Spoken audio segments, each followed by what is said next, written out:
On the Florida coast, 400,000 people are gathering to watch something no one has seen in over half a century: humans leaving lower Earth orbit. The machine making this possible is the Space Launch System, or SLS. It's a 322-foot rocket generating 8.8 million pounds of thrust. The 4 astronauts strapped to the top of it are heading 252,000 miles away from Earth. That trajectory pushes them past the distance record set by the Apollo 13 crew in 1970.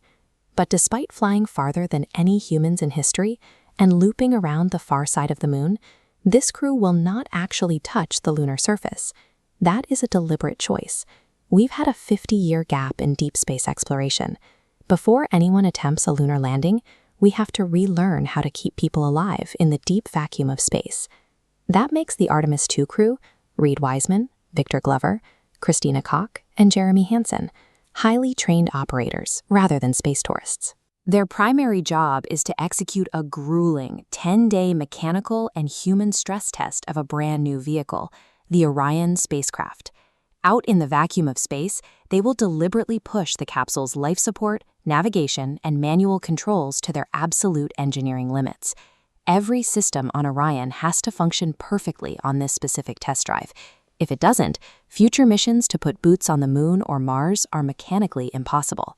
Leaving lower Earth orbit requires a violent, sustained application of physics simply to overcome the planet's immense gravitational pull. To generate that upward force, the SLS core stage has to burn through 733,000 gallons of supercooled propellant in a matter of minutes. Brute force like that is expensive. Each launch of the SLS system costs between $2 and $4 billion. We are no longer treating spaceflight as a geopolitical stunt. This massive expenditure is a calculated down payment on building a permanent off-world infrastructure. The mission's first technical hurdle is proximity operations. First, the Orion capsule separates from the large upper stage of the rocket. Next, the automated software spins the capsule 180 degrees to directly face the discarded stage. At this point, pilot Victor Glover disables the autopilot and takes manual control. Using manual inputs, he flies Orion back toward the rocket stage, stopping at a distance of exactly 30 feet. Bringing 2 heavy objects that close together in zero gravity is incredibly dangerous, especially when relying on human hands instead of automated computers. But proving this exact 30-foot maneuver works is a strict prerequisite. Future crews will have to perform this exact action to successfully dock with lunar landers. With the systems checked, the engines fire one last time. This translunar injection hurls the crew out of Earth orbit and sets them on a 4-day trajectory toward the moon. For that entire journey, 4 adults will live and work inside an interior volume roughly the size of a small camper van. They are acting as human data points. NASA is closely tracking how the untested life support systems function and measuring the crew's exposure to deep space radiation. On day 6, the mission reaches its maximum stress point. The crew flies directly behind the far side of the moon, completely and totally severing all communications with Earth. During that radio silence, the astronauts are working.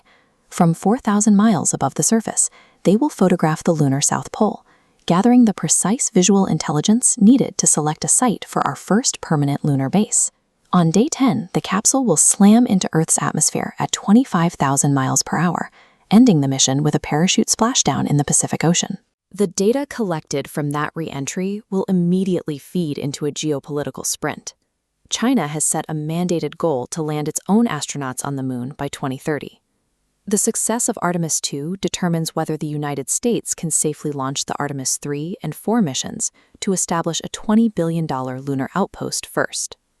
The crew understands their role in this timeline. They describe the Artemis program as a relay race, where their specific job is to carry the baton and pass it to the next team, rather than taking the glory of a landing. By treating this flight strictly as a methodical test drive and refusing to step foot on the moon today, this crew ensures that when humanity does return to the lunar surface, we are fully equipped to stay.